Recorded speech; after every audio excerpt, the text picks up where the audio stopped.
Hello guys, this is Rahul Singh, chemistry faculty of Maddock reserve. तो कल हम लोग बात कर रहे थे, क्लास 11th की मैं बात कर रहा हूँ। हम लोग लेक्चर 1 में एटॉमिक स्ट्रक्चर की बात किए थे, डिस्कवरी ऑफ इलेक्ट्रॉन। तो आज हम लोग लेक्चर 2 में बात करने वाले हैं। आज हम लोग लेक्चर 2 करेंगे और इसमें बात करने वाले हैं discovery of proton, discovery of proton and also discovery of neutron, discovery of neutron also. हम लोग ये दोनों पढ़ने वाले हैं आज, discovery of proton as well as discovery of neutron. तो चलिए 11th के बच्चों को मैं थोड़ा सा एक इंपॉर्टेंट नोटिफिकेशन ये दे दूं कि 11th के बच्चों को हमेशा ये याद रखना है कि आपको नोट्स बनाते जाना है, ठीक है। आप धीरे धीरे देखोगे कि जैसे जैसे लेक्चर अपकमिंग लेक्चर्स आती जाएंगी आपके पास बहुत बड़ा सा नोट्स बनेगा, because atomic structure is not a very small topic, ठीक है ना। ये अच्छा खासा टॉपिक है, बड़ा टॉपिक है और मार्क्स बहुत क्वेश्चन पूछे जाते हैं, यानी कि मार्क्स भी इसमें बहुत ज़्यादा है, ठीक है। तो चलिए हम लोग बात करते हैं डिस्कवरी ऑफ प्रोटॉन की। अभी तो मैं बेसिक आपको पढ़ा रहा हूँ कि भाई प्रोटॉन डिस्कवर कैसे हुआ। जैसे इलेक्ट्रॉन डिस्कवर हुआ, कुछ उसी तरह से प्रोटॉन भी डिस्कवर हुआ है ना। और तो चलिए टॉपिक है डिस्कवरी ऑफ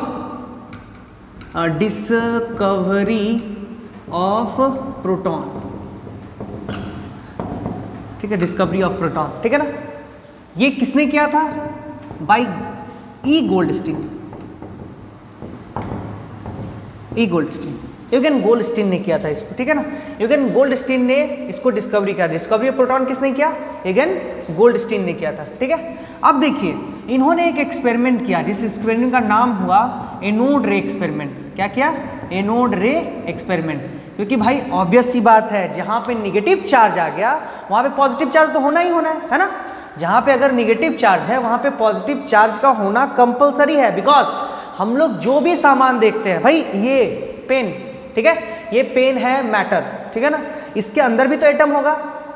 हम ऐसे इसको सटाते, करंट नहीं लगा, है ना। मतलब इसके अंदर क्या है भाई? इसके अंदर क्या है? चार्ज बहुत न्यूट्रल है। इसका मतलब ये हुआ कि अगर निगेटिव चार्ज है तो पॉजिटिव चार्ज होगा, तभी तो न्यूट्रल होगा ना। निगेटिव और पॉजिटिव एक साथ आपस में आके न्यूट्रलाइज हो जाएंगे। तो इनका बस मोटो यही था कि अगर जे थॉमसन ने निगेटिव चार्ज को इन्वेंट किया है तो obviously there must be some positive charges also in the atom. तो इन्होंने एक एक्सपेरिमेंट किया जिसका नाम हुआ एनोड रे एक्सपेरिमेंट, या बहुत लोग इसको बोलते हैं कैनाल रे एक्सपेरिमेंट, कैनाल रे एक्सपेरिमेंट, कैनाल रे एक्सपेरिमेंट, ठीक है। इसका नाम था कैनाल रे एक्सपेरिमेंट। तो एनोड रे एक्सपेरिमेंट, कैनाल रे एक्सपेरिमेंट, ये क्या होता है इसके बारे में पहले देखते हैं कि कैनाल रे एक्सपेरिमेंट के थ्रू कैसे गोल्डस्टीन ने डिस्कवर किया क्या? प्रोटॉन। चलिए देखिए, तो सबसे पहले हम लोग देखते हैं डिस्कवरी ऑफ प्रोटॉन और उसमें हम लोग देखेंगे कि एनोड रे एक्सपेरिमेंट क्या है और कैनाल रे एक्सपेरिमेंट क्या है। नाम एक ही है, ठीक है, एनोड रे एक्सपेरिमेंट, या फिर इसी को बहुत लोग ऐसे बोलते हैं प्यार से, कैनाल रे एक्सपेरिमेंट, ठीक है। कैनाल रे एक्सपेरिमेंट, एनोड रे एक्सपेरिमेंट, कैनाल रे एक्सपेरिमेंट। तो चलिए हम लोग बात करते हैं कि एक्सपेरिमेंट हुआ कैसे। तो इन्होंने क्या किया ना, एक डिस्चार्ज ट्यूब, मैंने आपको डिस्चार्ज ट्यूब के बारे में बताया था, वो जूलियस प्लकर वाला डिस्चार्ज ट्यूब, लेक्चर 1 देखिए, उसमें आपको पता चल जाएगा। ये डिस्चार्ज ट्यूब, ठीक है। इस डिस्चार्ज ट्यूब में उसने क्या किया कि यहाँ पे है आपका एनोड, ये एनोड है आपका, ठीक है, एनोड। अब आपको एनोड तो पता है, एनोड क्या है आपका? प्लस चार्ज यहाँ पे होता है ना। और यहाँ से बैटरी से कनेक्ट किया गया इसको, तो पॉजिटिव एंड, तो पॉजिटिव एंड बैटरी का इधर,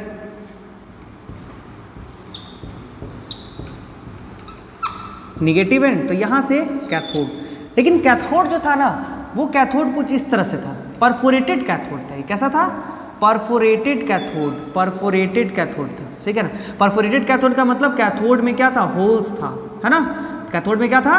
होल्स था, छोटा छोटा होल्स था, ठीक है। ये परफोरेटेड कैथोड था। और निगेटिव, तो ये कैथोड है इसलिए निगेटिव चार्ज, है ना, निगेटिव चार्ज। अब थोड़ा सा ध्यान से देखिए, ये हाई वोल्टेज बैटरी, मतलब 10,000 वोल्ट तो कंपलसरी ही है ना, है ना। वैक्यूम कर दिया गया और फिर कोई गैस डाला गया इसके अंदर, ये भी कंपलसरी है, ठीक है। टू वैक्यूम, ठीक है। अब देखिए इसको हम लोग बोलते हैं परफोरेटेड कैथोड, परफोरेटेड कैथोड। ये क्या है आपका एनोड, है ना। चलिए 10,000 वोल्ट है, इसके अंदर प्रेशर क्या था वो आपको बताने की जरूरत तो है ही नहीं। स्क्रीन इधर रख दिया गया। आशा ये थी कि भाई इससे तो कैथोड रे निकलेगा ही निकलेगा, वो तो निकलना ही है। ये एनोड से कोई रे निकलता है, इसलिए एनोड के सामने एक फ्लोरेसेंट स्क्रीन रख दिया गया, फ्लोरेसेंट स्क्रीन रख दिया गया, ठीक है। फ्लोरेसेंट स्क्रीन रख दिया गया, ठीक है। फ्लोरेसेंट स्क्रीन आपको पता है फ्लोरेसेंट स्क्रीन क्या है, zinc sulphide screen, zinc sulphide screen रख दिया गया, ठीक है। Zinc sulphide screen. अब बताइए ये जिंक सल्फाइड स्क्रीन रखा है ना, जिंक सल्फाइड का क्या काम है पता है ना। तो देखो पहले क्या हुआ, इसको थोड़ा सा अच्छे समझना है आपको। 10,000 वोल्ट जब रखा गया, प्रेशर क्या है वो तो आपको पता ही है, pressure very low pressure, very low pressure, ये लगभग 10⁻⁴ एटमॉस्फेयर, ये तो आपको सब डिस्चार्ज ट्यूब का वहाँ। उसने देखा कि जब ऐसा किया गया, ऐसा जब किया गया, पहले जब ये कैथोड को नहीं लगाया, जैसे सोचा कि जैसे कैथोड को मैंने लगाया था जे थॉमसन वाले एक्सपेरिमेंट में, वैसा ही ना था इसमें, लेकिन देखा कि एनोड रे निकला ही नहीं निकला। तो अब वो सेटअप को ऐसा कुछ किया, ऐसा करने से क्या हुआ, उनको यहाँ पे दिखने लगा स्पॉट्स दिखने लगा, है ना, ये लाइट स्पॉट्स दिखने लगे। अब ये स्पॉट्स दिखने लगा, इसका मतलब वो समझे, अच्छा इसका मतलब ये होगा कि पहले यहाँ से कैथोड रे, कि भाई कैथोड तो निकलेगा ही ना, कैथोड रे निकला होगा। और कैथोड रे क्या होता है, मोशन ऑफ इलेक्ट्रॉन्स को बोलते हैं। बहुत सारे इलेक्ट्रॉन्स एक साथ दौड़ लगाए तो कैथोड रे बोलते हैं उसको। अभी तो आपको क्लियर ही हो गया होगा ये, है ना, तो कैथोड रे, है ना। अब देखो यहाँ से बहुत सारा इलेक्ट्रॉन्स दौड़ लगाया होगा और फिर जब जाके स्ट्राइक किया होगा कस के। अब बताओ जब इलेक्ट्रॉन दौड़ लगा रहा है ना, दौड़ लगा रहा है इलेक्ट्रॉन, तो उसके पास क्या होगा, काइनेटिक एनर्जी होगा।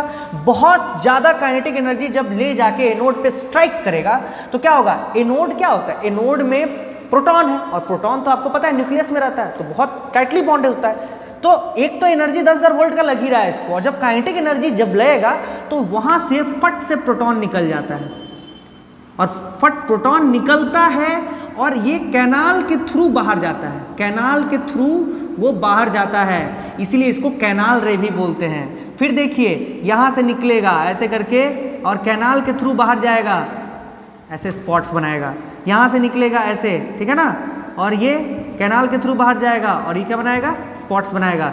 यहाँ से ऐसे निकलेगा, कैनाल के थ्रू बाहर जाएगा और ये क्या बनाएगा, स्पॉट्स बनाएगा। तो ध्यान दीजिए आपने क्या हुआ, पहले क्या हुआ, कैथोड रे जाके खूब कस के काइनेटिक एनर्जी के साथ जब एनोड पे स्ट्राइक किया तो अपने आप प्रोटॉन्स वहाँ से निकलने शुरू हो गए, और ये एनोड से निकला, इसलिए बहुत लोग इसको एनोड रे भी बोलते हैं, है ना, या प्यार से ये कैनाल के थ्रू पास होकर गुजरता है, that's why we call it canal रे।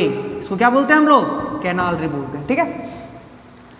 तो ये बड़ा आपका सिंपल सा एक्सपेरिमेंट था उनका, ठीक है। अब देखिए उन्होंने एक्सपेरिमेंट किया और एनोड रे उनको मिल गया, ठीक है ना। अब जैसे कैथोड रे को स्टडी किया गया था वैसा ही एनोड रे को भी स्टडी किया गया, और पाया गया कि एनोड रे भी बहुत कुछ इसका मिलता है, किसके से, कैथोड रे जैसे। देखिए तो अब उसको स्टडी करने के लिए हम लोग क्या करेंगे, प्रॉपर्टीज ऑफ एनोड रे को पढ़ेंगे, ठीक है ना। प्रॉपर्टीज ऑफ एनोड रे को हम लोग पढ़ेंगे, तो देखते हैं प्रॉपर्टीज ऑफ एनोड रे है क्या, फिर हम लोग बात करते हैं उसके बारे में और पता लगाते हैं कि ये एनोड रे के अंदर है क्या क्या, उसको पढ़ना पड़ेगा ना। तो चलिए हम लोग बात करते हैं प्रॉपर्टीज ऑफ एनोड रे, प्रॉपर्टीज ऑफ एनोड रे, प्रॉपर्टीज ऑफ एनोड रे। तो चलिए हम लोग प्रॉपर्टीज ऑफ एनोड रे की बात कर रहे हैं। तो भाई पहला जो प्रॉपर्टी है वो क्या है, देखिए तो पहला प्रॉपर्टी है it moves in straight line, straight line या स्ट्रेट पाथ, ऐसे लिखिए स्ट्रेट लाइन पाथ, है ना, स्ट्रेट लाइन पाथ में चलता है। जैसे क्यों, क्योंकि because it forms shadow of object which is located in its path, ठीक है। अगर इसके जैसे मैंने बताया था कल, कैथोड रे का भी तो ही था, इसके पाथ में कोई ऑब्जेक्ट है, एनोड रे जा रहा है, उसके पाथ में कोई ऑब्जेक्ट आ गया, यहाँ पे कोई स्क्रीन ले लो, ठीक है ना, तो उस ऑब्जेक्ट का ये शैडो फॉर्म करता है। तो शैडो फॉर्म करने का मतलब तो एक ही हुआ ना, शैडो फॉर्म कर रहा है, ये शैडो फॉर्म कर रहा है, तो शैडो फॉर्म करने का मतलब सिर्फ एक ही हुआ कि एनोड रे सीधा चलता है, तभी तो फॉर्म किया ना, है ना। कोई भी चीज़ अगर सीधा मूव करेगा, ट्रांसवर्स करेगा, तो उसका शैडो फॉर्म होता है, ठीक है। तो इसीलिए ये पता चल गया, इसका तो पहला प्रॉपर्टी आपने देख लिया कि दूसरा देखिए, दूसरा जो प्रॉपर्टी था इसका ध्यान से सुनिएगा वीडियोस को, ठीक है ना, और शुरू से अंत तक देखिए और इसको समझने की कोशिश कीजिए, ठीक है ना। खासकर जो अभी बच्चे 10th से बाहर आए हैं उनके लिए मैं बहुत, क्योंकि हम लोग को ऐसे नहीं पढ़ना, हम लोग को थोड़ा सा और एक वास्ट नॉलेज को धीरे धीरे बेसिक से उठाना है, बहुत ऊपर तक ले जाना है, ठीक है। अब देखिए दूसरा जो है, उन्होंने बोला कि भाई इसके अंदर पार्टिकल्स भी है, एनोड रे कंसिस्ट्स ऑफ पार्टिकल्स। ये कैसे उन्होंने बोला? Because it imparts mechanical effect, it imparts mechanical effect. ये मैकेनिकल इफेक्ट का होता है वो तो आपने बताया था कल, ठीक है ना, कि आप एक पंखा ले लो भाई, है ना, पंखा ले लो, तो पंखा ज़्यादा खूबसूरत पंखा नहीं है, 5 रुपया वाला है, ठीक है। अब देखो इसको एनोड रे से बम्बार्ड करवाओ, एनोड रे, है ना। अब एनोड रे जैसे ही बम्बार्ड करेगा इस पर तो क्या होगा, ये कुछ फ्रीक्वेंसी एंगुलर वेलोसिटी के साथ, सॉरी एंगुलर वेलोसिटी, जब गोल गोल घूमते हैं तो एंगुलर वेलोसिटी के साथ घूमना शुरू कर देगा और ये पंखा घूमना शुरू हो जाएगा। इसका मतलब इसका जो काइनेटिक एनर्जी है, चल रहा है तो काइनेटिक एनर्जी होगा, वो किस में चेंज कर गया, घूमने लगा तो कोई मोटर चलता है तो मैकेनिकल एनर्जी में कन्वर्ट कर गया। इसका मतलब अगर काइनेटिक एनर्जी है तो काइनेटिक एनर्जी तो फॉर्मूला ही होता है हाफ mv² होता है ना, हाफ mv²। इसका मतलब ये हुआ कि इसके अंदर मास है और मास अगर है तो इसके अंदर पार्टिकल्स होने चाहिए, क्योंकि विदाउट पार्टिकल्स मास किसका होगा, मास किसका होता है, पार्टिकल तो होगा ना, उसका तो कोई ना कोई अस्तित्व होगा, ठीक है। तो वो पार्टिकल नेचर का है, उसके अंदर पार्टिकल्स है, ठीक है। तीसरा देखिए, तीसरा उन्होंने बोला कि भाई एनोड रे जो है आपका, उसके अंदर चार्ज भी है, ठीक है ना। मतलब तीसरा स्टेटमेंट उन्होंने निकाला कि एनोड रे consists of positively charged particles, है ना। एनोड रे consists of positively charged particles. अभी पॉजिटिवली चार्ज्ड पार्टिकल्स क्या है भाई, तो पॉजिटिवली चार्ज्ड पार्टिकल्स का मतलब इसके अंदर पार्टिकल है वो पॉजिटिव चार्ज का है। कैसे, तो उन्होंने पता किया बिकॉज इट इज ऑल्सो, क्योंकि कैथोड रे भी तो कर रहा था, डिफ्लेक्टेड इन इलेक्ट्रिक फील्ड, जिसको हम लोग किससे डिनोट करते हैं, ई से, एंड मैग्नेटिक फील्ड बी से डिनोट करते हैं, ठीक है। Electric field, magnetic field. तो देखो उन्होंने कैसे टेस्ट किया इसको, तो देखो भाई 2 प्लेट रखते हैं, ठीक है, ये पॉजिटिव और ये निगेटिव, ये 2 प्लेट। अब मान लो तुम क्या किए, तुमने इसके अंदर एक एनोड रे भेज दिया। अब अगर इस एनोड रे के अंदर पॉजिटिवली चार्ज पार्टिकल होता तो वो निगेटिव की तरफ भागता, अगर निगेटिव होता तो पॉजिटिव की तरफ भागता। देखा कि भाई वो किधर की तरफ भाग गया, भाई नीचे की तरफ भाग गया। अरे वाह, नीचे की तरफ भाग गया, इसका मतलब क्या हुआ, नीचे की तरफ जैसे ही भागा मतलब इसके अंदर जो पार्टिकल है वो पॉजिटिवली चार्ज्ड, ठीक है, पॉजिटिवली चार्ज्ड। और ये बहुत सारा पोटेंशियल, लेकिन मेरा काम हो गया है खत्म, ठीक है। हमने जान लिया कि भाई एनोड रे पॉजिटिवली चार्ज्ड पार्टिकल्स है। अब आते हैं थोड़ा सा, आप बुक से प्रॉपर्टीज देखिए, लेकिन वो मेरे काम का नहीं है और वो कहीं ज़्यादा पूछता भी नहीं, ठीक है। तो अब चलिए हम लोग चलते हैं, अब मेरे को पता हो गया, हम लोग अब कह सकते हैं ऐसा कि भाई प्रोटॉन, सॉरी एनोड रे या फिर कैनाल रे, एनोड और कैनाल रे आप बोल सकते हो रिजल्ट यही आया, रिजल्ट मेरा इसी एक्सपेरिमेंट से यही आया कि ये पॉजिटिवली चार्ज पार्टिकल है, पॉजिटिवली चार्ज्ड पार्टिकल है। मतलब चार्ज, पॉजिटिवली चार्ज पार्टिकल का मतलब अगर पार्टिकल है तो इसके अंदर मास भी होगा, और अगर चार्ज्ड है तो ये इसके अंदर कुछ पॉजिटिव चार्ज भी होंगे, है ना भाई। पार्टिकल है तो मास भी होगा और कुछ चार्ज भी होंगे, ठीक है। तो वो मास और चार्ज तो हम लोग देखेंगे थोड़ा देर में। पहले देखिए, अब बार बार एनोड रे के अंदर पार्टिकल, एनोड रे पार्टिकल, पॉजिटिवली चार्ज पार्टिकल बोलना तो सही नहीं रहेगा, ठीक है ना। तो रदरफोर्ड साहब ने, Rutherford named it proton, Rutherford ने नाम रखा था प्रोटॉन। तो चलिए यहाँ पे नोट करने वाली बात क्या हो गई भाई, नोट करने वाली बात ये हो गई कि हु डिस्कवर्ड प्रोटॉन। तो Goldstein, Goldstein discovered proton and it is named by, नाम किसने दिया था प्रोटॉन? रदरफोर्ड, रदरफोर्ड ने नाम दिया था प्रोटॉन, ठीक है। प्रोटॉन का नाम किसने दिया था? रदरफोर्ड ने दिया था, ठीक है। अब देखो, अब हम लोग एनोड रे के अंदर जान गए भाई प्रोटॉन हो गया, तो इस तरह से प्रोटॉन डिस्कवर हुआ। अब बात करते हैं E/m ratio, specific charge by mass ratio, है ना। तीसरा टॉपिक है मेरा E/m रेशियो ऑफ प्रोटॉन।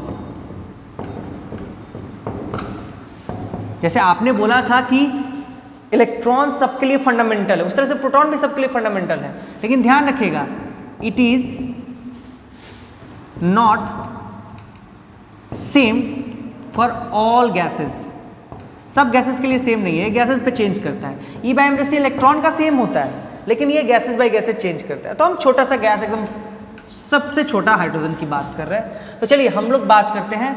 तो E/m रेशियो जब उसने निकाला सबसे, तो वो कितना आया? 9.5 इंटू 10⁴ कुल पर ग्राम। आपको पता है कूलम क्या है? चार्ज का यूनिट, ग्राम मास का यूनिट, E/m रेशियो, ठीक है ना। अब देखिए E/m रेशियो प्रोटॉन का निकल गया, तो अब हम लोग आसानी से यहां पे निकाल सकते हैं। तो चार्ज ऑफ प्रोटॉन क्या होगा? तो आप अभी तो बोले कि भाई जो एक्सपेरिमेंट का मेन जो मुद्दा था वो यही था कि जितना निगेटिव चार्ज उतना ही पॉजिटिव चार्ज। तो चार्ज ऑफ प्रोटॉन तो बड़ा आसान है ना। चार्ज ऑफ प्रोटॉन तो हम आसानी से निकाल सकते हैं। तो चार्ज ऑफ प्रोटॉन क्या हो जाएगा? देखिए तो थोड़ा सा, तो चार्ज ऑफ प्रोटॉन जो हो जाएगा, charge is equal to plus e, क्योंकि उसका माइनस ही था तो इसका प्लस ही। जब दोनों बराबर रहेगा, क्योंकि ये मैग्नीट्यूड प्लस में और उसका ई मैग्नीट्यूड माइनस में, दोनों बराबर रहेगा तभी ना कटेगा। और ई का वैल्यू कितना होता है? 1.6 इंटू 10⁻⁻19 कूलम। चलिए ये आपका ई का वैल्यू हो गया। तो आपने चार्ज निकाल लिया, ठीक है ना। उस तरह से मास भी कैलकुलेट कर सकते हैं, ठीक है ना। तो चलिए मास के लिए क्या करेंगे? तो E/m वैल्यू आपको पता ही है, ई का वैल्यू पता ही है, तो m का ही कैलकुलेट हो जाएगा कल की तरह। तो चलिए मास ऑफ प्रोटॉन भी निकाल लेते हैं। तो चलिए देखते हैं मास ऑफ प्रोटॉन क्या होता है। अगला है मेरा मास ऑफ प्रोटॉन।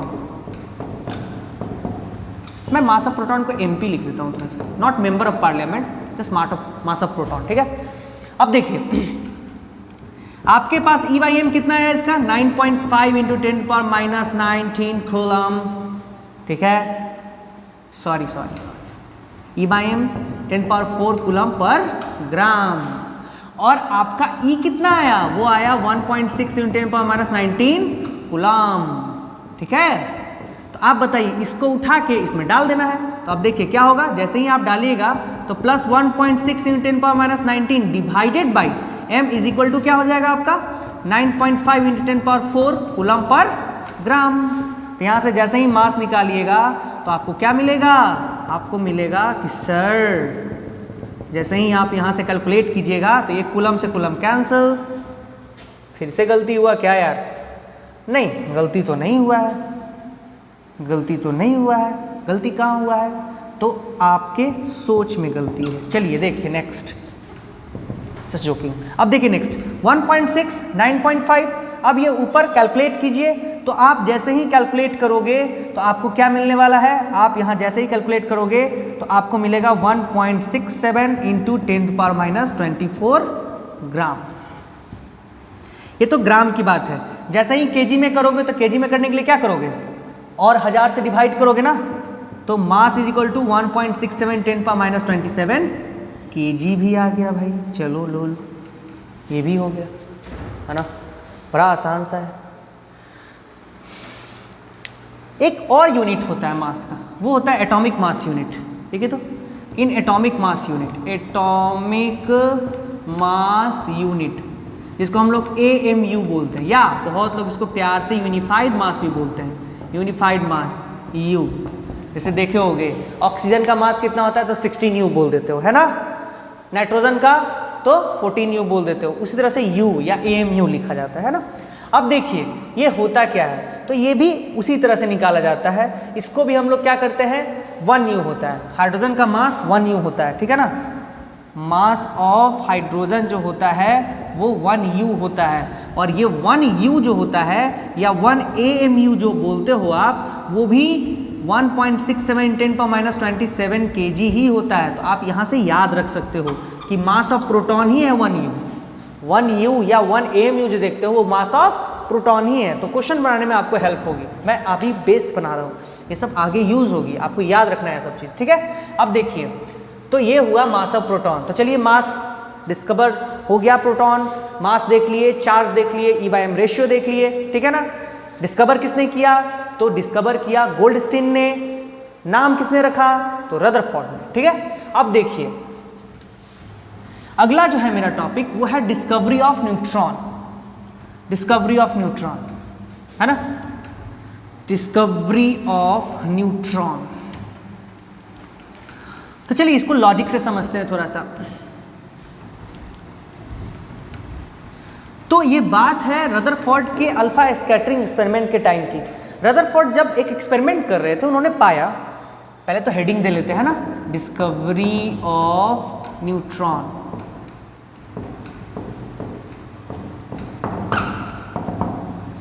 ठीक है, डिस्कवरी ऑफ न्यूट्रॉन। तो चलिए, जब रदरफोर्ड एक एक्सपेरिमेंट कर रहे थे, उन्हें पाया कि भाई हाइड्रोजन का वजन जो है वो 1 U, ठीक है ना।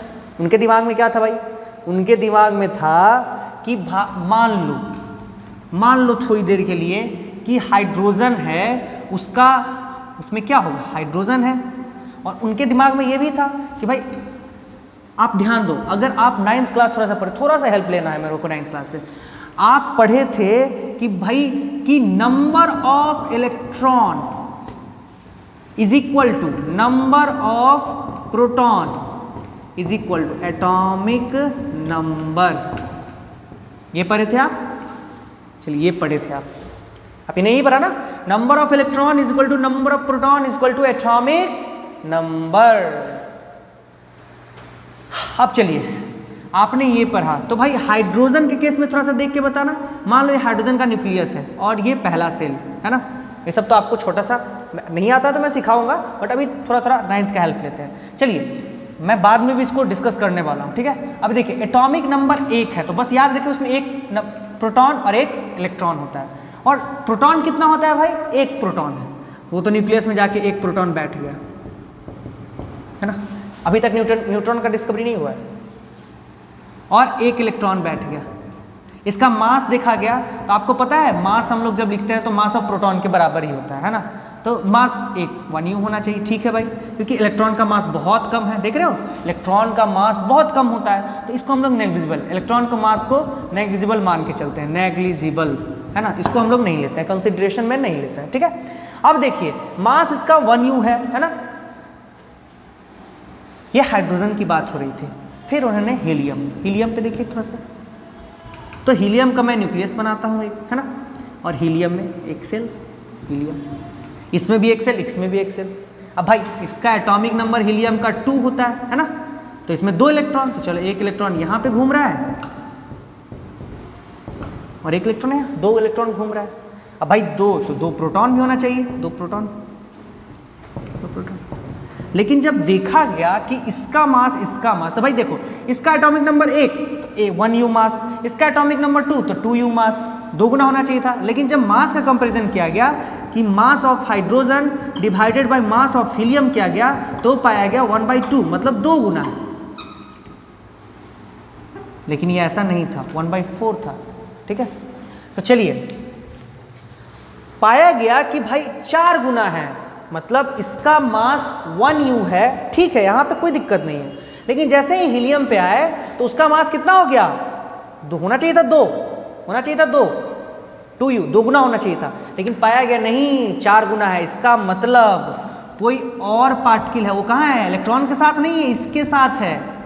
अब देखो जब पॉजिटिव चार्ज हो गया, निगेटिव चार्ज हो गया, तो इसका मतलब तो पक्का हो गया कि भाई उस पार्टिकल के पास नो चार्ज, कोई चार्ज नहीं होगा, है ना। लेकिन हाँ मास बराबर होगा, क्योंकि अगर 4U हुआ है, पूरा मास 4U है, 2 प्रोटॉन ही है, तो 2U तो प्रोटॉन ही हो गया और 2U कोई और होगा, है ना। Mass is very close to neutron. ये तो हो गया ठेठ भाषा, है ना, ये तो ठेठ भाषा हो गया समझाने के लिए। लेकिन अभी देखिए एक्सपेरिमेंट, तो चैडविक ने एक एक्सपेरिमेंट भी किया था, और वो एक्सपेरिमेंट क्या था उसको देखते हैं, ठीक है ना, और तब बताते हैं कि न्यूट्रॉन का डिस्कवरी कैसे हुआ। तो अब तो इससे तो पता चला ना, इसको समझ में आ गया कि भाई न्यूट्रॉन क्यों जरूरत है। न्यूट्रॉन एटॉमिक मास को समझाने के लिए जरूरत पड़ा, और वहीं से रदरफोर्ड ने इसकी चर्चा की थी।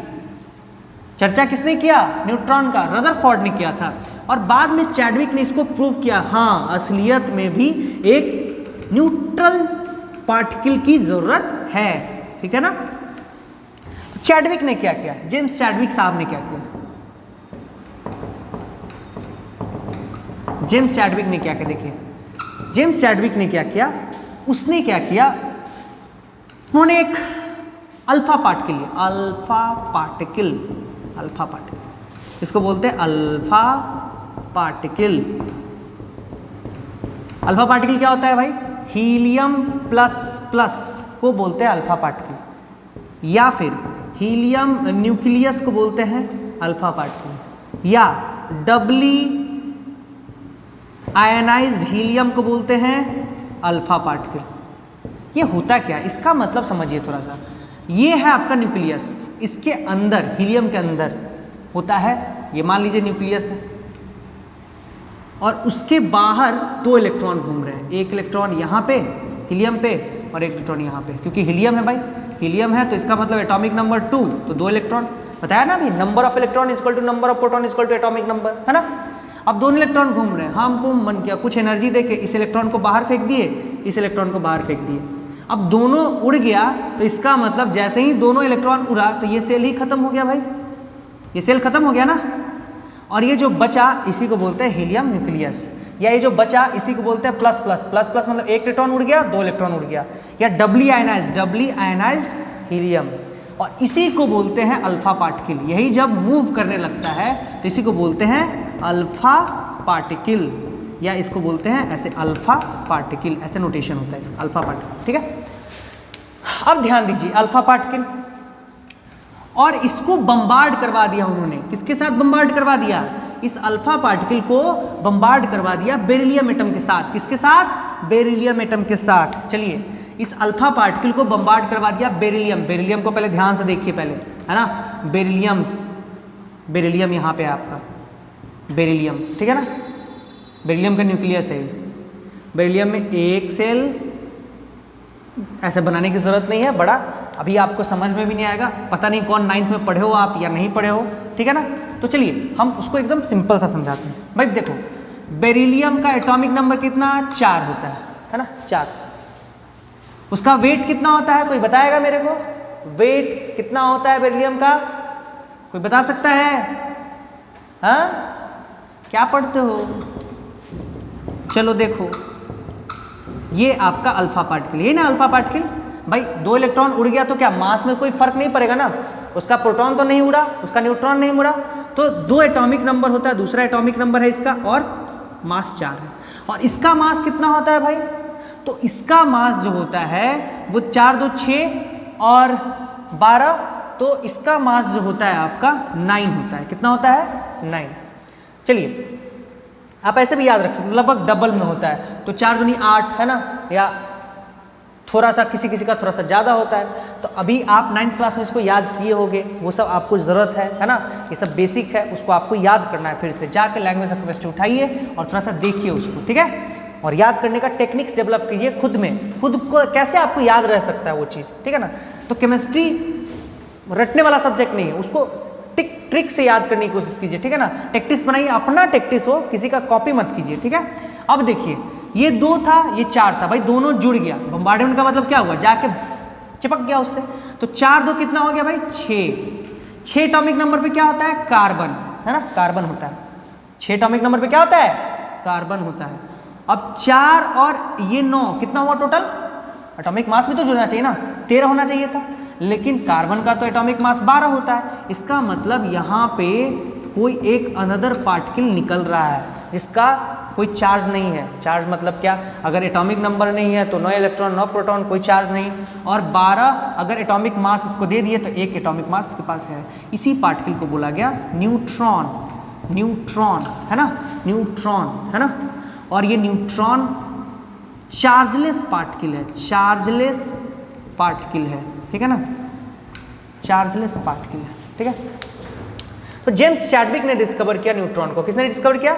Neutron is discovered by, neutron is discovered by J Chadwick. James Chadwick ने डिस्कवर किया इसको, ठीक है, जेम्स चैडविक ने डिस्कवर किया। चलिए हमारे पास तीनों पार्टिकल आ गए। अब हम लोग तीनों को सीख गए कैसे डिस्कवरी हुआ उसका। बहुत आसान और बहुत मजा आया होगा आपको, ठीक है। अब देखिए हम लोग क्या करते हैं, तीनों को एक जगह लिखते हैं। और लिखेंगे कैसे? तो देखिए आपके पास है इलेक्ट्रॉन, आपके पास है प्रोटॉन और आपके पास है न्यूट्रॉन भी, आपके पास है न्यूट्रॉन भी। चलिए भाई अब एक टेबल बना लेते हैं थोड़ा सा, है ना, मज़ा आएगा ऐसे, ऐसे अच्छा नहीं लग रहा है देखने में। चलिए देखिए, इधर मैं मास की बात कर रहा हूँ, तो मास आपने निकाला इसका 9.1 10⁻³ kg, इसका आपने निकाला 1.67 × 10⁻27 kg। इसका लगभग बराबर था लेकिन थोड़ा सा ज़्यादा होता है। प्रोटॉन, न्यूट्रॉन का प्रोटॉन से थोड़ा सा ज़्यादा होता है, 1.676 × 10⁻27 kg, ठीक है। ये तो मास की बात कर ली, रियल मास की बात कर ली। अब देखिए चार्ज, चार्ज की बात करते हैं। एक बार जब मास चार्ज का रिलेटिवनेस सीख जाइएगा ना तो बड़ा आसान हो जाएगा आपके लिए समझना। चार्ज, तो भाई इसका चार्ज कितना था? -e, इसका चार्ज +e, इसका चार्ज 0, है ना। रिलेटिव मास देखते हैं, relative mass, relative mass. Relative mass कैसे होता है? बगल वाले से कंपैरिजन करते हैं। मेरे पास 2 रुपया, तुम्हारे पास 1 रुपया, तो मेरा रिलेटिव कितना? 2, तुम्हारा रिलेटिव 1। तुम्हारे पास 5 रुपया, मेरे पास 10 रुपया, तो तुम अगर 1 हो तो हम क्या है? 2, ठीक है ना। समझ में आ रहा है बात? तुम्हारे पास 15 रुपया, मेरे पास 5 रुपया, तो अगर हम 5 1 हैं तो तुम कितना हो? 3 हो। तो वही बात इसमें होती है, ध्यान दीजिए यहाँ पे कि अगर ये दोनों लगभग बराबर है ना, दोनों बराबर है ना लगभग, तो अगर इसको मैं 1 मान लेता हूँ, इसको मैं 1 मान लेता हूँ, तो ये भी लगभग 1 के बराबर आएगा। लेकिन इस कंपैरिजन में ये कहाँ जाएगा? थोड़ा सा ध्यान से देखे हो, इस कंपैरिजन में ये हो जाएगा 0.27 और 31 में 4 0, 0.0001, बहुत कम आएगा ना। अरे ऑब्वियस सी बात है, इसको अगर 1 मान लेते हो और इसको भी 1 मान लेते हो तो इसके कंपैरिजन में ये कहाँ जाएगा? वो इन दोनों का से कितना छोटा है? 0.0001, है ना। मतलब इसको ऐसे बोलने से अच्छा है हम 0 ही बोल दें। मतलब इन दोनों के कंपैरिजन में इसका मास क्या है? बहुत छोटा है, 1/1000 गुना छोटा है, 10,000 गुना छोटा है, ठीक है ना। तो अब देखिए ये तो आपने रिलेटिव मास निकाल दिया, मतलब इसका रिलेटिव मास 0, इसका 1 और इसका भी 1। चलिए उसी तरह से रिलेटिव चार्ज भी देख लेते हैं भाई, रिलेटिव चार्ज भी देख लेते हैं, रिलेटिव चार्ज भी देख लेते हैं। चलिए रिलेटिव चार्ज जब देखोगे तो बताओ बाबू, ये है आपका 9.10⁻31 kg देख लिए, ठीक है ना। रिलेटिव चार्ज जब देखोगे तो यहाँ पे देखोगे चार्ज, अगर इसको -1 मानते हैं तो ये क्या हो जाएगा? +1, और ये तो ऑलरेडी 0 ही है, तो ये -1, ये +1 और ये 0, +1 या बहुत लोग 1 भी लिख देंगे, कोई गलती तो नहीं है ना। अब रिप्रेजेंटेशन की बात आती है, आपको पता चल गया क्या है, रिप्रेजेंटेशन की बात आती है। तो इलेक्ट्रॉन को कैसे रिप्रेजेंट कर सकते, थोड़ा सा देखिए। इलेक्ट्रॉन को आप रिप्रेजेंट कर सकते हैं, आप बोलिएगा सर इलेक्ट्रॉन का रिप्रेजेंटेशन ई से होता है, पहला लेटर, प्रोटॉन का पी से होता है, ठीक है ना, और न्यूट्रॉन का एन से होता है। ध्यान से देखिए, ब्लू मार्कर से मैं लिख रहा हूँ, ई से होता है, इसका पी से होता है और इसका एन से होता है। बताइए इसका चार्ज कितना था, तो चार्ज कितना था -1, नीचे चार्ज लिखते हैं -1 और ऊपर रिलेटिव मास लिखते हैं 0। बताइए प्रोटॉन का रिलेटिव चार्ज कितना था 1 और रिलेटिव मास कितना था 1, इसका रिलेटिव चार्ज कितना था 0, इसका रिलेटिव मास कितना था 1। तो ऐसे इसलिए लिखा जाता है, ये रिलेटिव, ऊपर वाला रिलेटिव मास को रिप्रेजेंट करता है और नीचे वाला रिलेटिव चार्ज को रिप्रेजेंट करता है, समझे बाबू। ये आपका रिलेटिव मास हुआ, रिलेटिव मास, और यहाँ नीचे रिलेटिव चार्ज हुआ, ठीक है। उसी तरह से यहाँ पे रिलेटिव मास और ये रिलेटिव चार्ज। आज समझ में आ रही है बात मेरी, है ना। तो आप अब इलेक्ट्रॉन को ऐसे भी डिस्क्राइब करते हैं, इलेक्ट्रॉन लिख दिए भाई, इलेक्ट्रॉन, प्रोटॉन तो 1p1, या प्रोटॉन की जगह क्योंकि हाइड्रोजन पे हम लोग कैलकुलेट किया ना E/m, तो 1h1 भी लिखते हैं बहुत लोग, है ना। आप बताइए प्रोटॉन, न्यूट्रॉन 0n1, है ना। तो आप ऐसे लिख सकते हैं इसको, ठीक है। ये तो आपको समझ में आ गई होगी। अब आपको कन्फ्यूजन नहीं होगा कि भाई प्रोटॉन, न्यूट्रॉन, इलेक्ट्रॉन को रिप्रेजेंटेशन में आपको कोई दिक्कत नहीं होने वाली है। अब देखिए थोड़ा सा, आपने देखा mass of electron, mass of proton और मास ऑफ न्यूट्रॉन को देख लिया, ठीक है। अब मेरे को थोड़ा सा ये बताइए, mass of proton divided by mass of electron वो कितना होता है 1837 होता है, 1835, ठीक है ना। मतलब अगर मास ऑफ प्रोटॉन की बात करो तो 1837 गुना ज़्यादा होता है किससे, मास ऑफ इलेक्ट्रॉन से, ठीक है, ठीक है। तो ये भी डाटा आपको याद रखना है, बहुत जगह यूज आएगी। तो अभी आप बहुत ज़्यादा कंक्लूजन पे आ सकते हैं कि इलेक्ट्रॉन, प्रोटॉन और न्यूट्रॉन का डिस्कवरी कैसे हुआ होगा। यही इलेक्ट्रॉन, प्रोटॉन आपस में जुड़ के एटम बनाए होंगे, यही एटम आपस में जुड़ के क्या बनाया होगा, मॉलिक्यूल्स बनाया होगा, यही मॉलिक्यूल्स आपस में जुड़ के अलग अलग डिफरेंट रेशियो में जुड़ के क्या बनाए होंगे, कंपाउंड्स बनाए होंगे। इसी से पूरा मैटर बना होगा, इसी मैटर से पूरा मटेरियल्स बना होगा, इसी मटेरियल से पूरा इकोसिस्टम डेवलप हुआ होगा और इसी इकोसिस्टम से मिलकर पूरा बायोस्फीयर बना होगा, ठीक है ना। तो ये स्टार्ट यहीं से हुआ है। और कौन कौन सा साइंटिस्ट इन्वॉल्व हुए, कौन कौन सा एक्सपेरिमेंट हुआ, हम लोग पूरा इसको अच्छे से समझ चुके हैं। तो अगला दिन बच्चों मिलते हैं हम लोग 3rd लेक्चर लेके, जिसका नाम है रदरफोर्ड एक्सपेरिमेंट, अल्फा एक्सपेरिमेंट। अभी भी एक चीज़ हम लोग डिस्कवर नहीं किए भाई कि इलेक्ट्रॉन, प्रोटॉन, न्यूट्रॉन तो खोज लिए, इलेक्ट्रॉन, प्रोटॉन, न्यूट्रॉन घूमेगा कैसे, कहाँ कहाँ घूमेगा, इलेक्ट्रॉन कहाँ रहेगा, प्रोटॉन कहाँ रहेगा, न्यूट्रॉन कहाँ रहेगा, ये तो नहीं सीखे ना। अभी तक तो रटे हुए हैं 9th क्लास का कि भाई इलेक्ट्रॉन घूमता है और प्रोटॉन, न्यूट्रॉन न्यूक्लियस में रहता है, तो न्यूक्लियस का खोज भी तो होना चाहिए और फिर मॉडल भी तो बनना चाहिए कि वो घूमता है, कैसे घूमता है, कोई तो स्टार्ट किया होगा इसको, तो उसके भी हम लोग पढ़ेंगे मॉडल ऑफ द एटम। तो अभी के लिए थैंक यू।